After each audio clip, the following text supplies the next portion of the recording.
Our song Physics Time, originally It's Time, features some of our very own homemade instruments, including our tin can drum and our Snapple bottle marimba.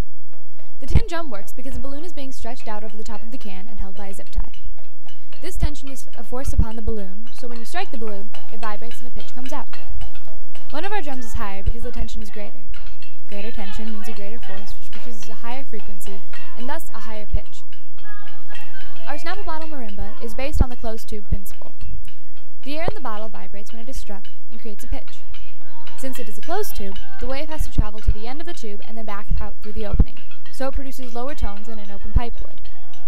We get different pitches out of the closed tube by varying the amounts of water.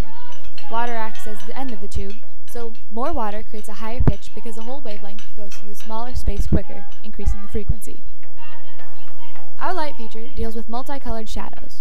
Green, red, and blue light mixed together creates a white light. When only green and red light mix, the result is yellow. Red and blue create magenta, and green and blue create cyan. When an object is placed into these lights, the resulting penumbras create a mixture of these shadows based upon which light waves are able to hit each area. Penumbras are created through the absence of certain lights, while the umbra is always dark and a complete absence of all light.